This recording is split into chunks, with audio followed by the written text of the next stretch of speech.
Welcome to the Amazing Digital Circus!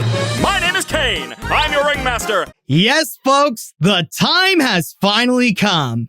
I am about to talk about one of the viral indie animated web series. And in this case here, I am going to talk about the Amazing Digital Circus. And this is actually going to be a complete series review, considering that as I am recording this, the series is now officially complete with the last act now released. Now, for those who are familiar with who I am, this may come as a bit of a shock because I know that while it is very common for my fellow cartoon reviewers to go and discuss about these popular indie animated web series, whether it be with the stuff from Digital Circus or from Spindle Horse and stuff like that, I, on the other hand, don't go and openly talk about it, and instead I mainly just stick to my own lane and discuss about animated movies, or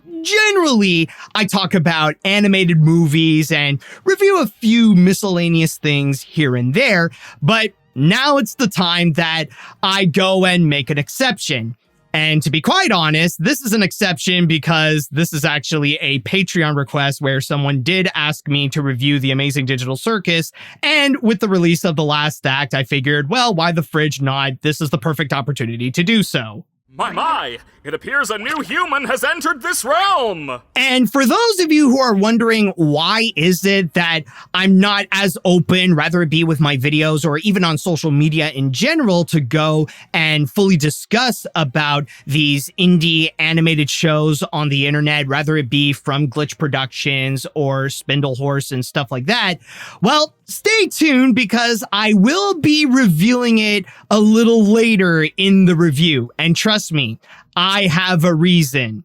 And by the way, just to give you a quick rundown about this review, yes, I will be looking into the series as a whole, and I will include talking about the last act. And don't worry, by the way, when I will get into the last act, I will not be sharing any spoilers whatsoever. So don't you worry. This is not the kind where I'm going to go and fully reveal everything. I'm just going to be sharing about my general thoughts on the series and my personal experience with watching it. But with all that said, I'm sure a lot of you are wondering, what do I think about the Amazing Digital Circus? Especially when that's most likely the reason why you clicked on this video in the first place.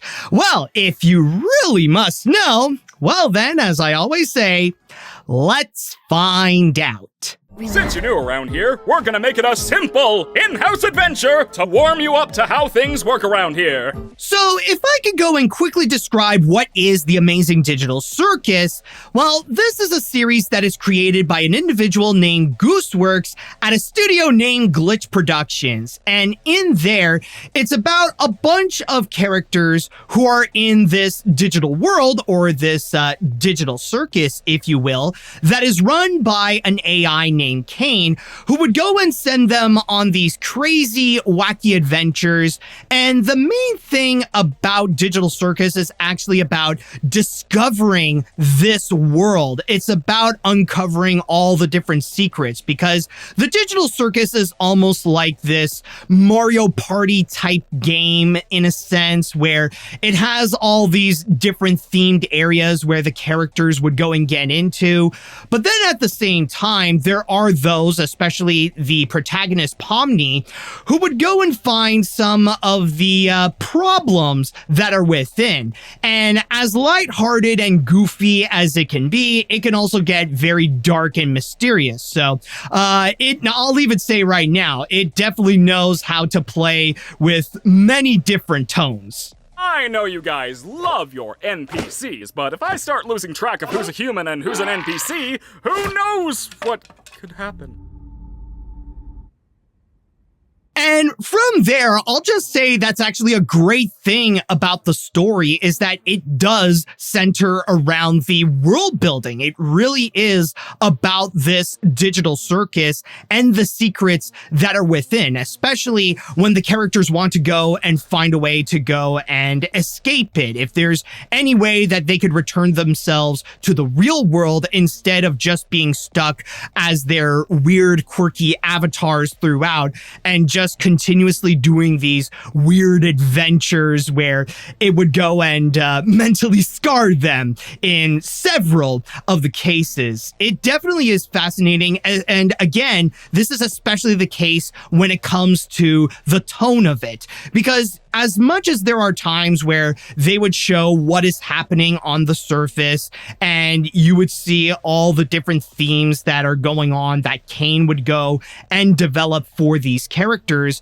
at the same time, when you do see the things that feel like they would go wrong and that things would be glitchy in a sense, it wouldn't be afraid to go and shift the mood so that it would become dark. It would suddenly become this psychological thriller, especially when the series would put you into the shoes of these characters where you do see that they're not having fun. You do see that they are becoming scared and nervous and that they're freaking out over the fact that this seems to be what the rest of their lives are going to look like to no end, and desperately want to find a way to get out so that they can return to their regular lives. So it's not afraid to go into those kinds of freaky shifts. And what I find to be very interesting is that at the same time, I do find that it is very clear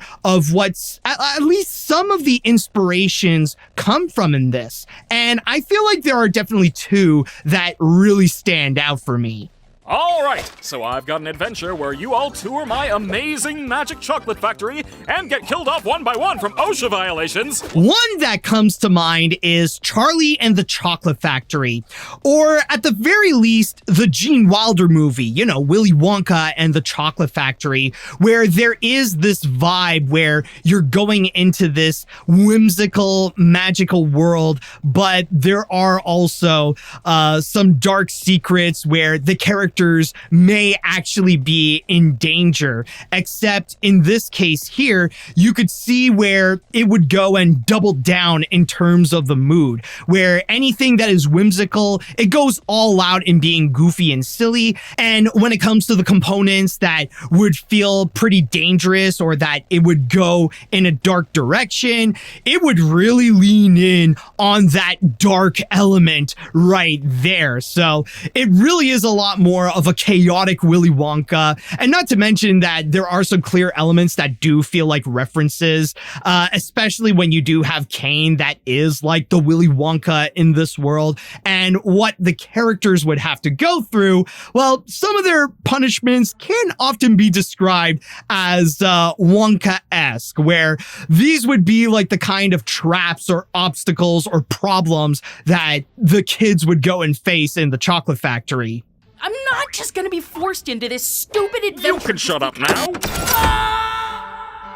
And another inspiration that, as an animation fan, I immediately caught my eye on is Raggedy Ann and Andy, A Musical Adventure. This is an animated movie back in the 70s by Richard Williams that is often known for its massive surrealism. And you could tell that with that surrealistic whimsy, there are those elements that would go and be shared onto what you would see in the world of the digital circus, where there are even some times that would feel like direct references that are actually based on Raggedy Ann and Andy. And I feel like at the very least, in terms of the visual aesthetic of the digital world and the surreal nature of this world, that's where I find they got the idea. And by the way, for you animation fans out there, if you like the Amazing Digital Circus, then I highly recommend you go and check out Raggedy Ann and Andy, A Musical Adventure, because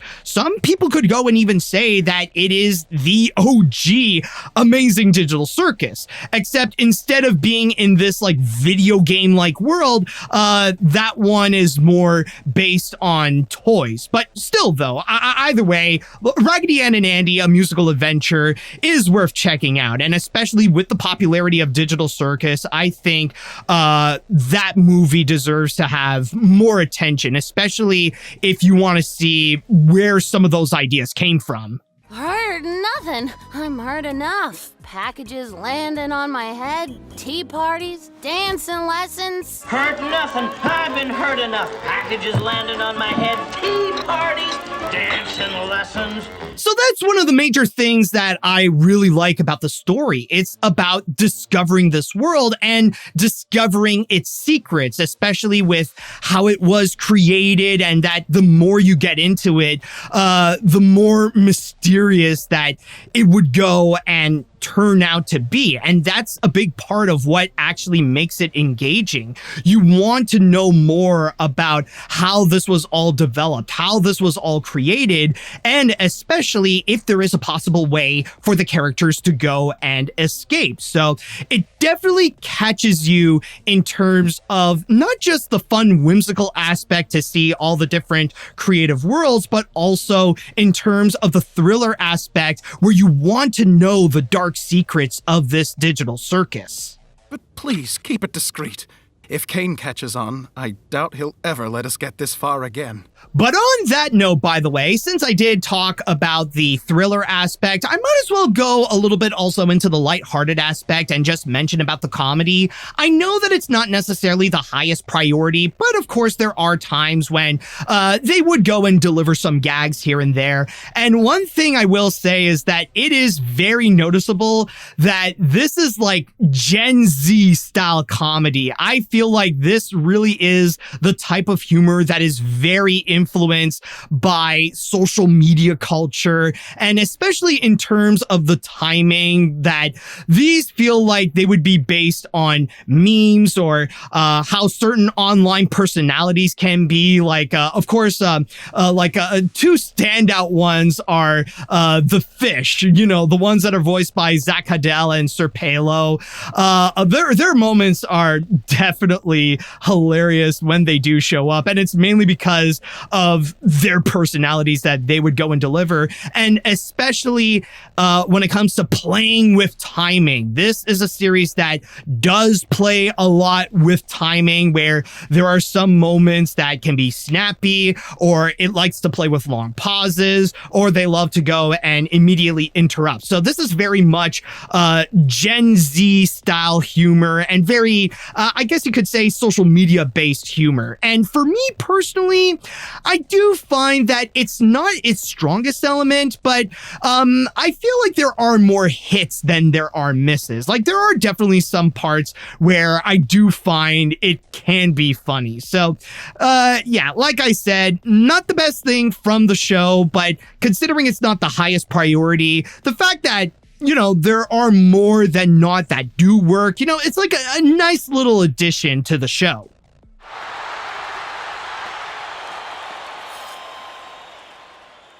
Oh, say. But then you have the characters, and as much as the world building, the characters are essential to the series, where you could say that this is a very character-driven show, because another major part of it is about learning in regards to the human characters that are featured in this series, specifically Pomni, Jax, Ragatha, Gangle, Kinger, Zubul, and then, of course, like the AI with Caine and Bubble. And then, like, you get a few of like the smaller side characters that appear in an episode or 2 or 3 and stuff like that. So I will say this definitely is among the best strengths of the Amazing Digital Circus is in regards to the characters. And by the way, I will go and put this right now. The voice acting especially is wonderful. I find that the actors in here did a phenomenal job when it comes to the casting and getting the right actors to really portray the personalities, to really know about who they are and really add that human aspect onto the characters to make us really feel for them and to make their emotions really feel real. They definitely are the standouts of this. I don't know who Glitch Production has in terms of their casting, but wow, they did a phenomenal job to go and find the right people for this. So, and when it comes to the characters and when it comes to their personalities, I would not fault the actors whatsoever when it comes to their flaws, because they definitely have done the best they can, or they really made the most out of the materials that they have gotten to really make their characters shine and really portray who they are. And considering that the materials that they were given are very solid, the actors really elevate that to the next level to really make these characters highly memorable and highly human in this digital world. Maybe what we have to do now is to just live. However, I will say that I'm not in love with all of these characters here. When it comes to the ones that I personally enjoy and the ones I don't, I feel like it's kind of a little bit of a mixed bag, and it's kind of like a situational case in terms of who I like and who I don't like. And that's probably the case with many people who watch the Amazing Digital Circus. I mean, I can imagine I'm not alone when I say that, like, maybe there will be a few that are your favorites, and then there are those that would not be your favorites. And I might as well go and get this out of the way, and I'll just go and mention about those that I'm not the biggest fan of, or that personally I enjoyed the least in this series. And since there are two, I'll go and start off with Pomni. I'm not a big fan of Pomni because I find her to be the least interesting character of the cast, considering that she is the protagonist. She's basically the newcomer, and that she's the one who really goes and initiates trying to figure out what is going on and wants to see, like, what are the big secrets of this digital circus in order to go and escape. And of course, like, with her compassionate heart, of course, like, she would be the one to go and help out to strengthen the bond of all the characters, to know that everyone is in this together. Not the worst, though. And again, I will say that with the performance of Lizzie Freeman, she did go and help out to go and show a strong personality with Pomni. But I feel like with her role, it is kind of typical in this kind of show. So yeah, I will say, like, not a bad character per se, but I do find the others are just more interesting.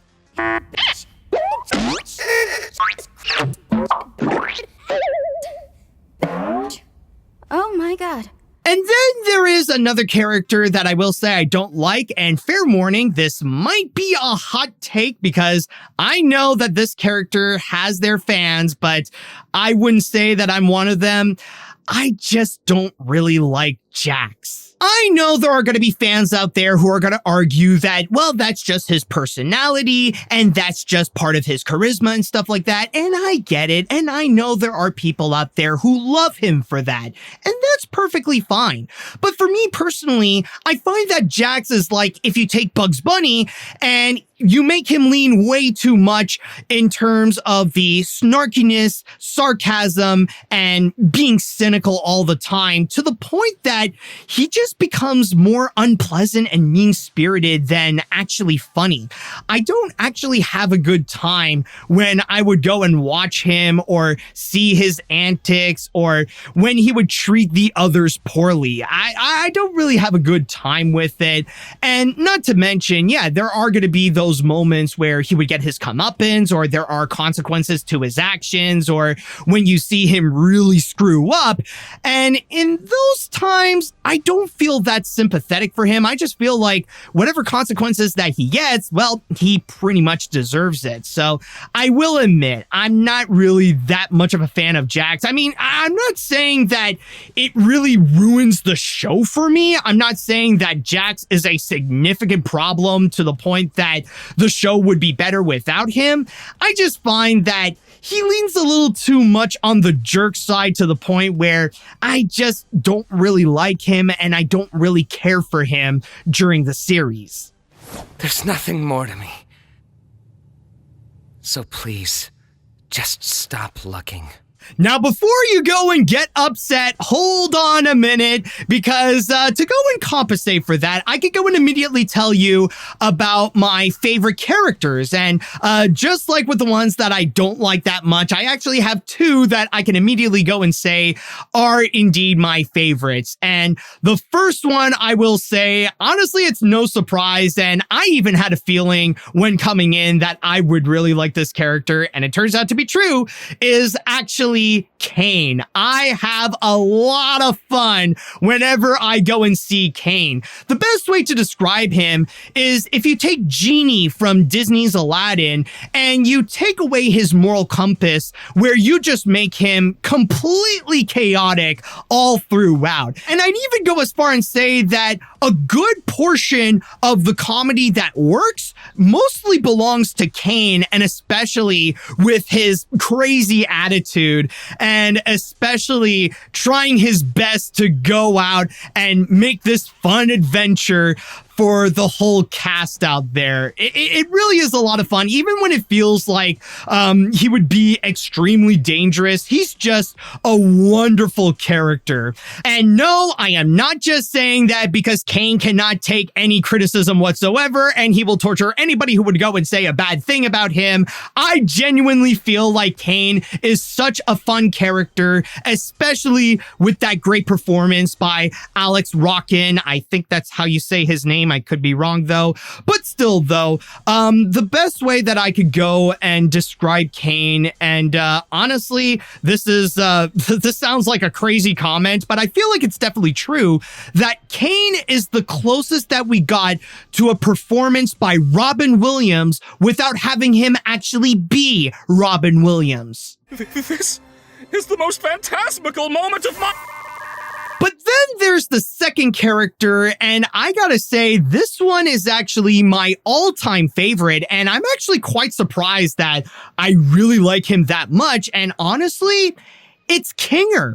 Now, on the surface, Kinger is kind of like the crazy character of the group. Like, you could tell this dude has completely lost his mind. And in terms of that side of him, he's a lot of fun. And just like with Caine, a good portion, or another good portion of the comedy that is actually effective and amusing is actually from Caine and his clueless lunacy. It's just fun to see him whenever he's on, and whenever like he has no idea what's going on but just rolls with it anyways.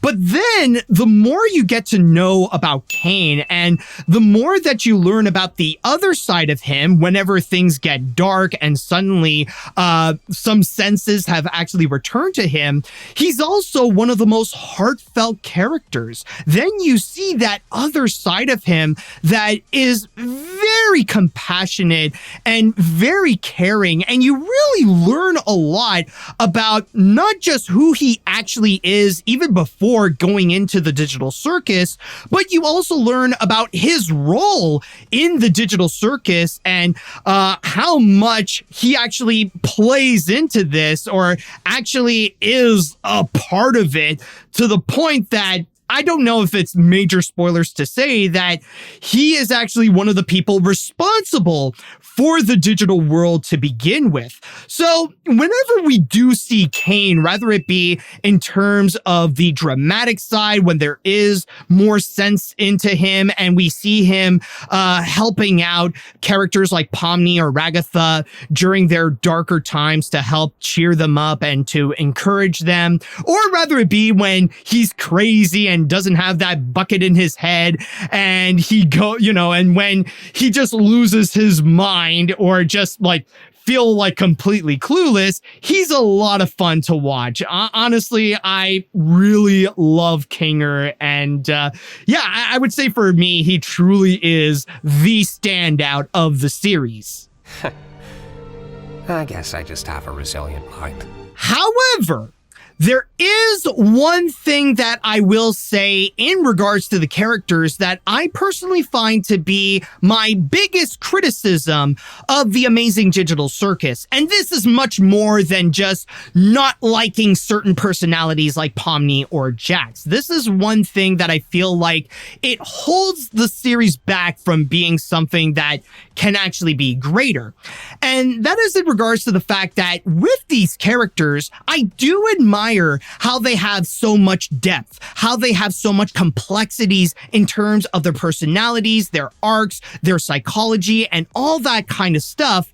However, considering that this is just a 9-episode series, it doesn't go and fully answer all the questions. It doesn't go and fully resolve any of those arcs, or we don't fully get into a lot of the personalities as much as some of the others. I feel like there is a little bit of an imbalance on that.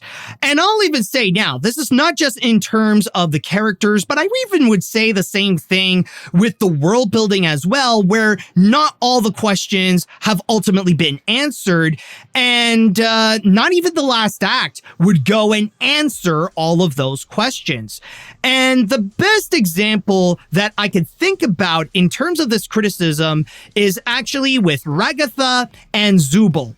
Now, I'll say right now, I actually do like Ragatha and Zubul, and as much as Kinger can be when he has some sense in him, I feel like those two are the heart of the entire group, or even the heart of the entire show. They are the ones who try to make sure that the other characters are okay, whether it be with Ragatha, who wants to keep up a positive attitude so that the characters don't lose all hope or that they don't go fully depressed and stuff like that, or with Zubul, that even though she's like the most goth, I think you could say, in terms of the entire cast, where she does not want to go and participate in any of Caine's adventures and stuff like that, she is still selfless, where she wants to make sure that the other characters, especially with Gangle, would be okay, that, you know, they're not too psychologically scarred or they're not too sad about whatever may be going on. So honestly, I really do like these characters, and even if they have their own personal flaws, or that, you know, they can be like positive or helpful to a fault, like honestly, I'd still see some charm in them. And I know that there are some people out there that they would have their own of it, but if I would say, if I had my digital circus crush, I guess you could call it, mine would honestly be Ragatha. I do like her.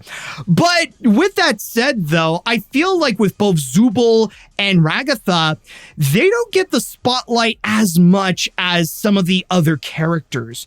Like, they have their own personal issues and they have their own personal arcs that they would go throughout, but I don't think they get the spotlight as much as some of the others, where they would even be like the star of the episode, or that the episode would heavily revolve around them. Not just characters like Pomni, Caine, or Jax, but even Gangle would have a moment in the spotlight with the fast food episode. So at that point, that's what I mean when I say that there is this imbalance going on when it comes to which characters get highlighted more than others, because you then get those like with Ragatha and Zubul, where you feel like you don't get enough of them. You don't get to see more of their personalities, or you don't get to see them with their own episode, I guess you could say.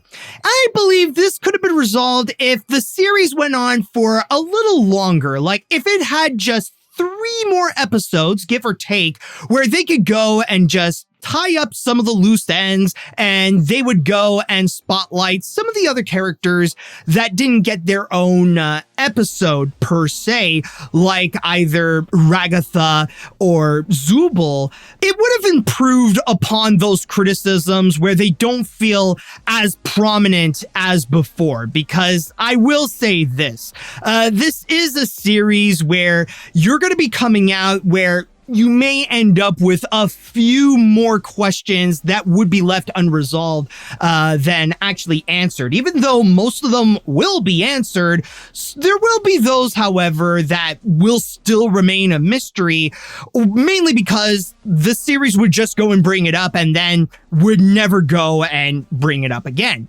And by the way, speaking of which, I might as well also get into this when it comes to my criticism. I should have mentioned this before, actually, but I do find that, considering that there are some episodes that can be more character-centric, where they would go and highlight some of the personalities within, I do find that there might be some episodes that you'll get into more than others, depending on who gets the spotlight. Because if your favorite character gets massively highlighted and they will be shown a lot more of their personalities, then you will go and love that one. But if there are other episodes where your lesser loved characters, or the ones that you find are on the weaker end where they get the spotlight, you won't get engaged as much as you would with some others. Like in my personal case, I feel like whenever there are episodes that truly do highlight Kinger, for example,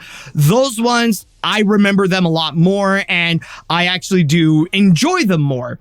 Or if there are episodes that would go and highlight Jax, then at that point, I'm not as involved and I don't feel as engaged because I don't really care much about Jax. And I feel like it just gives me extra reasons why the dude is such an absolute jerk.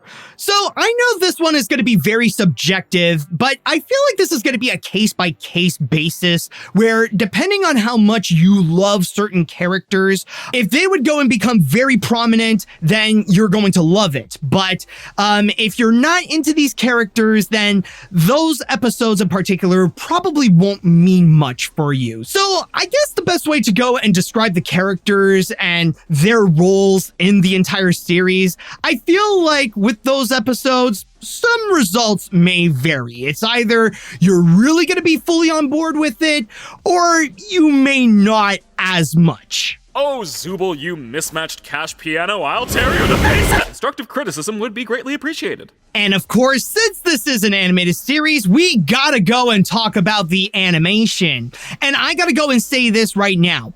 I know this is going to sound like an insult. This may sound like a snarky criticism towards the show, but trust me when I say that it is not. In fact, what I'm about to say is actually a good thing that is actually admirable about the series. Now, the best way that I could go and describe the visual aesthetic of the Amazing Digital Circus is that it feels like it came out of the 90s, where the animation feels like it's on par with the first Toy Story or the reboot series. And again, I know that it sounds like an insult, but trust me when I say that it's actually not. It's actually something that I feel like the series really took advantage to make the animation a significant part of the world building. It's actually on purpose where it is crafted that way. And I don't just mean that because, well, this is from an indie animation studio with Glitch Productions, and I am aware they're not necessarily like on the same financial par as like the major ones out there like Disney, Illumination, or DreamWorks or Pixar or what have you. But the thing is that considering that this is a digital world, it feels like you are entering in this CG prototype, and you do see those elements of early CG that are just wandering around, whether it be with all the different bright colors or just the simple shapes that are everywhere, or even with the characters themselves that a lot of them are just constructed with just simple shapes, rather it be with Zubul or with Pomni with all the circles around her. Now, this is not to say that it fully recreates the 90s aesthetic of computer animation, because there are those extra elements where you do see that it does feel like a series that is made in the 2020s, especially with, with the textures and even with the character animation in terms of their movements. Like, you could tell that this is made with tech from the 2020s, but it does use that 90s aesthetic to great advantage, where you do feel like you are a part of this digital world. You feel like you are a part of this computer animated universe that may not necessarily be finished. And you could even see with certain characters where they don't feel like they're fully rendered, or there are some characters that are far more detailed than compared to the rest of the gang. But still, though, it is honestly a very clever use of it that honestly does feel kind of admirable, where maybe Glitch Productions had a limited set of tools in order to go and make this, but it does manage to work out where it's all just part of the world building and it's all part of what makes this immersive. Like, yeah, sure, it doesn't look as massively refined compared to a world that was either built by DreamWorks or Sony or Disney or whatever, but that's kind of the point of it, where it really is like visual storytelling that actually works out amazingly well, and use those limitations to good use is probably one of the most clever things about the Amazing Digital Circus, where they took their limitations and they turned that into a plus. They just turned that into something that's just part of what this world is. And it all ends up making it more immersive and more enjoyable. Like, yeah, it does look indie made, but then again, even if you forgot that this was indie made, it does make the Digital Circus feel more authentic. Welcome to your new home. And your new body. A new home? But then you have the last act. And don't worry, folks. Like I said at the start, I'm not going to be spoiling anything when it comes to the outcome of that. And I'll even say that I was actually very lucky enough to go and experience it on the big screen. I actually did catch it when it was presented in theaters. And I say that I am lucky because holy crap, I might have underestimated how packed my cinema would be with the screening of Digital Circus, because, oh my God, it was not easy to go and get a ticket. And I wasn't like, when I was there, I wasn't even sure if I would be able to go and actually find a seat, but I was able to do so. I was lucky. I managed to sit there, like, make sure that nobody would go and question why I'm even here, because I will admit, all the tickets were sold out, so I did buy another ticket in order to get in, but hey, I managed to get through it. I saw the last act, so I am good with that. But anyways, going back to the last act itself, in terms of the screening that I got, I'll let you know that what they have presented is actually a combination of episode 8 and the last one, episode 9. And I will say, with the addition of episode 8, it actually is a lot of fun, because it is actually really cool to see Caine's big musical number on the big screen. I mean, that was a lot of fun when I first saw it, and then seeing it again on the big screen, that really was enjoyable. So that definitely was one of the highlights of my time with watching the last act on the big screen. But when it comes to the last act itself, I will say, in my opinion, that the last episode is fine. I don't think it's my personal favorite one, but I will say that the ending, well, it's okay. And the main reason is because more than half of it is just about Jax, where Jax gets a major highlight and you learn so much about who he is. And then once that whole thing is done, suddenly they go immediately to the ending where it does matter, where you do see that outcome and you do see how it ultimately ends. And also, a few questions that I'm just going to say fans have been waiting for so long to go and discover that they would go and reveal. And I will say, when it actually does get to that actual ending, you know, it actually is pretty nice. Like, it is pretty heartfelt. And even though, again, there aren't, not all the questions are answered, you know, I'll take it for what it is. It does feel like an ending right there. It does feel like there are some nice tender moments, you know, there are actually a few of those loose ends that have finally been tightened where you do see like some arcs that, you know, that they do get a nice resolve. So honestly, I will say that, again, it's not my favorite episode of the series, and I don't know if I would say it's the best ending when you take everything into account, but honestly, I would say that it's fine. You know, like, honestly, like, I walked out like, okay, so that's how it ends. All right, I'll go and take it. I'm all right with that. I think, honestly, the best way to describe it would be like what The Simpsons actually said. Marge, I'm confused. Is this a happy ending or a sad ending? It's an ending. That's enough. But if there's one thing that I will give the last act credit, it's not the kind of ending that is worth harassing Gooseworks over. Now, since we are on the subject of the Amazing Digital Circus, I might as well go and also bring this up as well. Because if there's one thing that I would say is the worst part about the Amazing Digital Circus, it has to be the fandom. Especially as the series was coming closer to its end, the fandom became more destructive and unhinged. Even in 2026, the year that the Amazing Digital Circus was coming to an end, the controversies and outrage that came from the fandom, it just grew bigger and bigger and bigger and became more frequent that it eventually became a harder and harder time to try to catch up on what the fridge is going on.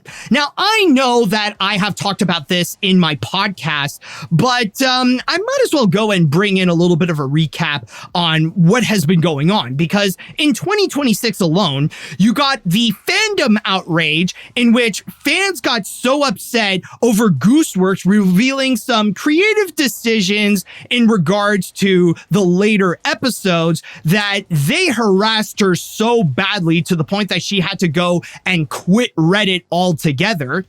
And then there was another controversy in which Glitch Productions revealed that they would go and release the last act on the big screen and give it a theatrical release a few weeks prior to its official release on YouTube.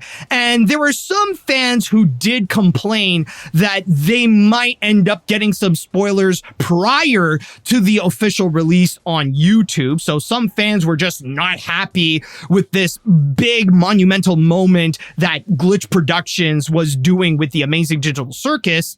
Then there was that one little instance in which at a convention, specifically at a booth with Glitch Productions, there were these people that came in and they were being racist in front of the booth that is related to trying to bring back some old controversy related to the voice actors that have already been resolved and that everybody has moved on from. Like, that stupid moment right there. And then there was the time when the last act actually got leaked, and it was specifically the Brazilian Portuguese version that ended up getting leaked, in which suddenly all the spoilers are out there, and hypocritically, those who would go and complain and criticize Glitch Productions in regards to the theatrical release because of all the spoilers that may come, they were the ones who immediately ate it up, and because they didn't like what's been said or what was revealed about the last act and the outcome of it, they would go and harass Gooseworks even more.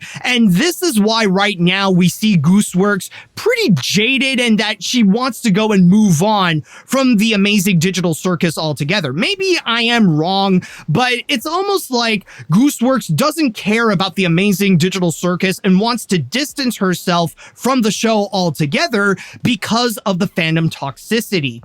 And in that regards, I do not blame her at all. Now, I want to go and say this as well, and maybe I should have said this before, but I want to go and clarify that I am very well aware that it's not everybody in the fandom who is like this. And this is not everybody in the cartoon community. This is just a very loud minority. And I'll gladly go and accept that because I know that most people in both the cartoon community and the fandom of the Amazing Digital Circus are great and respectable people.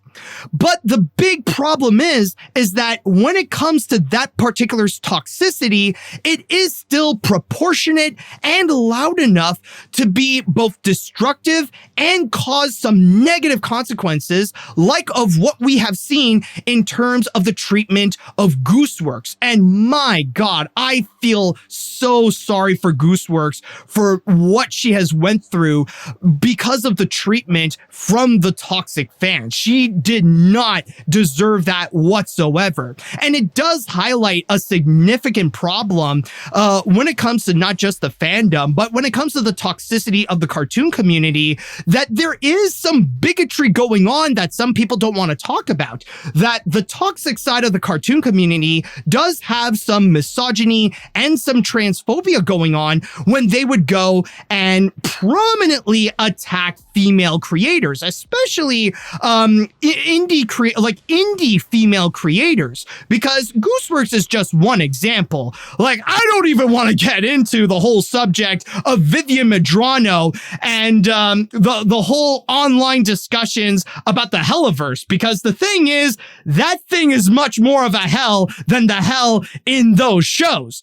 It's kind of insane to go and think of the treatment that Gooseworks has gotten over creative decisions about her own show, and yet you get someone like Jorge Gutierrez, where he has done some serious harm by trying to make an AI series with Amazon, but just because he would go and put out a little apology on Twitter, lots of people believe that now suddenly he's all canceled and all is forgiven and everything's all good with Jorge Gutierrez, even though there is a high probability that he may not actually mean that apology. And to be very honest with you guys, this is exactly why I don't publicly go and get engaged with indie animated shows, or especially the viral ones that come from Glitch Productions or Spindle Horse and stuff like that. It's nothing against any of the creators, and it's nothing against the shows themselves. Honestly, they definitely deserve the success that they have gotten, and they deserve all the support that they would go and get. It's just that the online discourses, all the discussions, and all the fans and the haters that would get involved with it, they would go way too extreme. And honestly, it just feels massively intimidating, where I would go and rather walk back and just not engage with it in any way whatsoever. And honestly, it's not just with the Amazing Digital Circus or with the Helliverse. Like, even with the Gameoverse, which just came out as I'm recording this, while it's not yet on the levels of either something like the Amazing Digital Circus, I do see with some of the online discussions that they're starting to get there. They are starting to get into that toxic realm where it's best to not get engaged with it. Seriously, I honestly feel like talking about politics is much safer than talking about indie animation online, because they can go way too extreme with it. And honestly, I feel like the biggest takeaway when it comes to the controversies related to the Amazing Digital Circus fandom is that right now, the biggest enemy of indie Animation, it's not major corporations, it's not Disney, and it's not even AI. It's the fandom. It's the toxicity within the cartoon community where it, again, even though it is a small minority compared to the entire whole of the cartoon community, it is still proportionate enough and loud enough where they could be very destructive and that they could be a detriment to the things that they say that they love. And I feel like indie animation would not be able to grow bigger if the issues with that toxicity is not addressed. If we don't call them out, if we don't hold the toxicity of the cartoon community accountable, then things, I'm just going to go and say right now, it's going to get so much worse. I mean, the toxicity of the cartoon community is a whole other subject altogether. I mean, the Disney hate is such a prominent example of their toxicity and how it's been going very bad for them more so than it is going for Disney. But I feel like right now, when that toxicity is now being spilled onto indie animation, there has to be a point where we have to bring it up and we have to go address these issues. I know that this is something that I've already mentioned a lot before in my podcast, but it is worth repeating right over here because yes, the fandom toxicity of the Amazing Digital Circus is a massive issue, and we need to go and start addressing this more if we want to see some solutions or if things can get better, because if not, then it's just going to get so much worse to the point that the whole cartoon community is just going to implode in itself, and that it's going to reflect highly negatively upon all animation fans. I mean, we've seen how that toxicity has corroded the fandom of the Amazing Digital Circus, where that has gotten a bad name for them. So yeah, I feel like we need to start taking action. We need to start discussing about how the fandom is becoming, or the animation fandom in general is becoming a massive problem. Do you have any of that stupid sauce left? What were we talking about? Oh yeah, how teamwork is essential to making the dream work. But anyways, let's get back into the subject of the Amazing Digital Circus itself, and I will say that overall, this is a fantastic series, and I feel like it definitely did deserve the success that it has gotten. Now, honestly, I understand why it became a phenomenon, and honestly, it's pretty justifiable just by watching the show itself. When it has those strengths, it really took advantage of it, and it feels great. The tones are very strong to make it engaging, whether it be comedically or dramatically. The world building is very immersive, and the animation really does take advantage of its own limitations. While not all the characters are great, some of them, when they work, they really do shine bright to be highly memorable and complex. And also, and one thing I forgot to go and mention, the soundtrack also is very admirable. And honestly, I feel like they really went all out with this grand orchestra that they have throughout this series. So that's another thing that I feel like is awesome. Now, I will say, however, I don't think that it's an amazing series, no pun intended, mainly because I do feel like there are certain characters that they don't have their arcs fully resolved, and there's a lot of questions that are left unanswered, both in terms of the personalities and with the world building. And there are a few characters that I'm not as engaged with, and whenever they have their time to shine, their scenes are not as effective as those that I've enjoyed more. But still, though, I would say that the problems and the flaws that they have are relatively minor compared to all the things that they have done right. And if you're watching this, then there's already a very good chance that you've already seen it, you already love it, so you already know about the Amazing Digital Circus. But if you haven't yet, though, I highly recommend you go and check it out. It definitely is a fun series to watch, and if you don't mind like the major different tones that it would go and deliver, rather it be like really going dramatic or really being goofy with the stuff at the same time. If you don't mind any of that, then honestly, this is worth seeing. This definitely is a lot of fun. And honestly, I'll even say that I'm glad I watched it. And as for my rating, I know that this is the kind of show that people have very strong emotions over, and there are going to be those that they won't accept anything that's either like a 10 out of 10 or a 1 out of 10 or something like that. But for my personal rating, when balancing out the pros and the cons and stuff like that, I personally give this an 8 out of 10. I know that it's not necessarily the highest praise that someone would go and give it. And I know, like I've mentioned some of my flaws where there are times where I'm not as engaged with it as others. But still, though, an 8 out of 10 is still a very solid score. And I do understand that maybe Gooseworks wants to go and distance herself from the Amazing Digital Circus altogether, but I feel like her and the team at Glitch Productions should be very proud of what they have done, not just in terms of the success of the series, but just with what they have crafted. It definitely is a very solid job. Congratulations, my little cattywampus cucumbers! You picked the good ending! And that should be it for my review of the Amazing Digital Circus.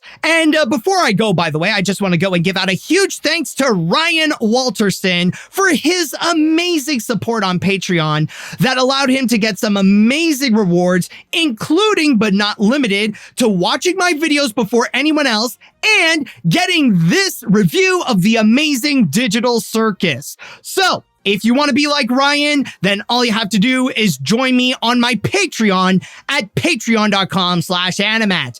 And on that note, by the way, if you guys enjoyed this review, then don't forget to go and give this a like and subscribe to my channel. Who knows, maybe at some point in the future, I may go and do more reviews of indie animated shows or any popular indie animated hits that are out there. I mean, we'll see. I mean, we'll see how it goes with this one first and foremost, and hopefully with this one I don't get into too much trouble. But anyways, though, that should do it for me. So with all that said, thank you all so much for watching, and until next time, see you later, dudes.